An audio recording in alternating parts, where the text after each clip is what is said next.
Spotlight on Frazee is sponsored by these community-minded businesses and organizations. Frazee Family Foods. What a hometown grocery store should be. Friendly staff, family-owned, and a wide variety of groceries to fulfill your needs. The City of Frazee and Frazee Event Center, featuring a 5,000 square foot room, a built-in stage, and a full-service bar. Perfect for a multitude of events. Call or click to book your event. Welcome to Spotlight on Frazee. I'm your host, Hank Ludke, and I'm here with Larry Stephenson.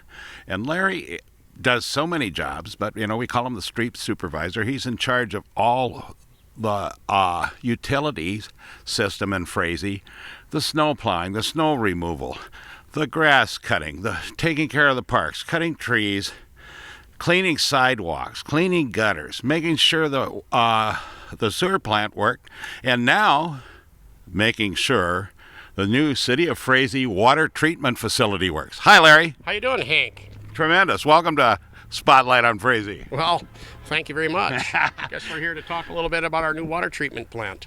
You know it. It's tall. It is. It's a little taller than our old building, but after a while we'll show you why it's a little taller once we go inside. Well, it's I know the last 6-8 years we are starting to have some issues, even maybe a little longer than that with the old plant, and some of the gauging systems in it, plus the media. Yeah, it was the last time we had the media, which is what filters out the iron and the manganese out of the water. I'd mentioned at the council, which was probably about 7-8 years ago, that by the time this media and this old plant is getting to the end of its life, we'd need a plant because the old building was starting to deteriorate to the point that it's not fixable anymore. Well, and I know these things aren't cheap, and what's the approximate cost of one of these now?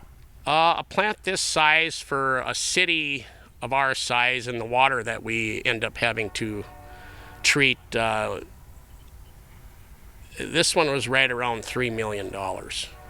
Wow, big bill. It's not cheap, and when we got together with our engineers trying to design this plant, I wanted a structure that would last well over 100 years, which I think that's what we've gotten in the end result.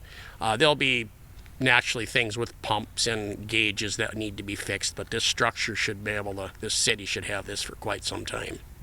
So then you aren't very concerned about putting the plan on the table for the future one yourself?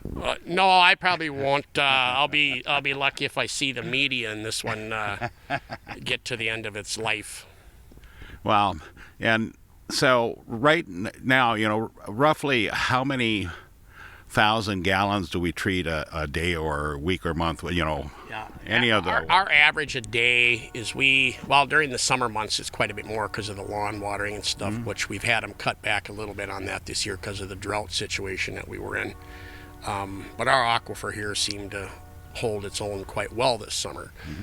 We normally treat anywhere from, in the winter months, around 120,000 gallons a day, to the summer months probably 250,000 gallons a day. So it doubles. Yeah. Oh, it well doubles. Yep. Wow. Yeah. And I figured I didn't realize it did that much difference. Especially since the schools weren't going. Yeah. Well, luckily enough, last year, school was fairly slow, and that's when most of our main construction started. And it started a year ago, I believe, in March. And finally, we were able to start pumping water with this plant and doing some of our tests and things probably in May. So we've had it online for about 5 months now, 3 months, I guess, May, June, July, August, 4 or 5 months. So, and it's got a few bugs you try to pick out on a new thing. That's always what happens. And I think we're getting it squared away quite well now. So. Well, that sounds good, Larry. We're going to take a break right now, and we're going to come back with Larry here, and we're going to go inside and look at this $3 million behemoth and see what happens inside a water treatment facility. Welcome back to Spotlight on Frazee. We're here at the Frazee City Water Treatment Facility with Larry Stephenson, talking about this new $3 million complex, and you said that about 1.4 was paid for by federal to state grants. Yep. And we're looking at this, and it's a lot of pipe and a lot of concrete, Larry. Yeah, it is. And as you can see with all the equipment that's in this building, there isn't an overabundance of room left. Enough room for us to walk around and watch our operations and things like that during a day. And it's kind of an interesting system where this one now, the building you can see is taller. And the reason for that is this plant, we can monitor everything from the start to the finish on what's going on with the water that comes in and what leaves. Where the old plant, we couldn't visualize everything. No. You couldn't keep everything as cleaned up as you would like to. And so this should be fairly user-friendly. So this thing, you can just come in here basically. I see you have a hose there. You can just basically come in and wash it down and not have to worry about any issues with it. It's waterproof, basically. Pretty much it, and that's kind of what we wanted is low a maintenance building as possible. Very minimal paint, so you don't have to worry about repainting walls.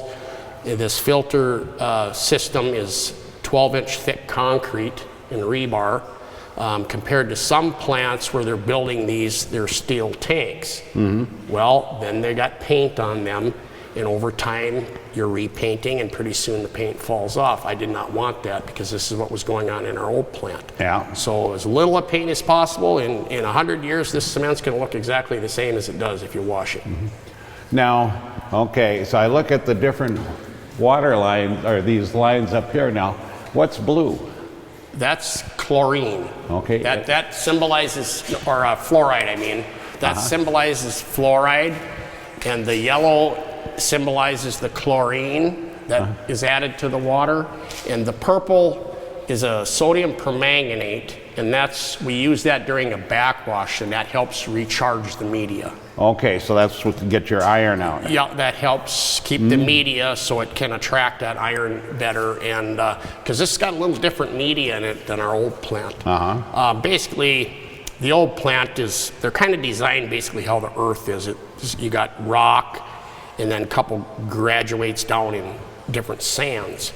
This one now has rocks, and it graduates into a thing they call a green sand, which it's mined around the earth, and then it goes to an anthracite coal.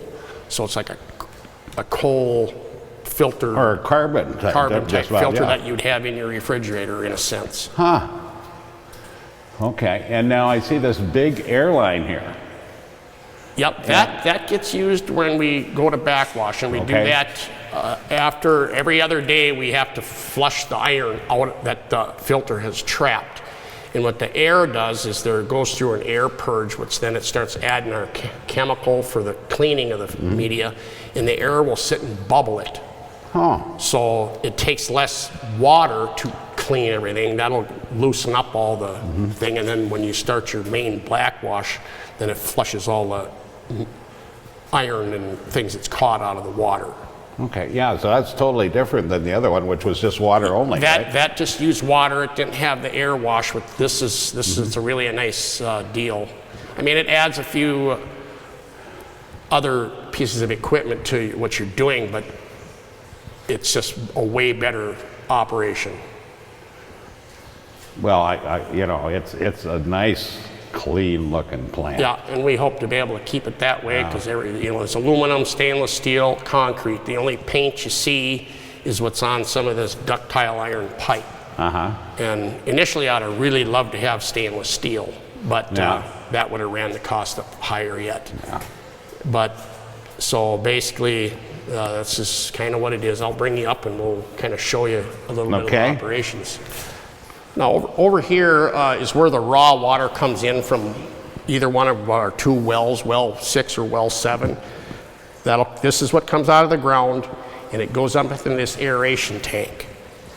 And then it ends up going into basically a detention tank, which takes roughly a half an hour for the water to where it comes in, to come around in this, basically a little river system, and then it spills out of these into the filters.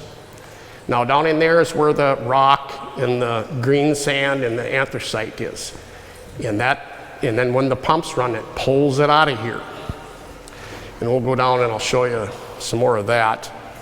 Anyway, after it goes through the filter bed, it pulls it out of an under drain here into the pumps. Now these high service pumps then push the water out into our water mains.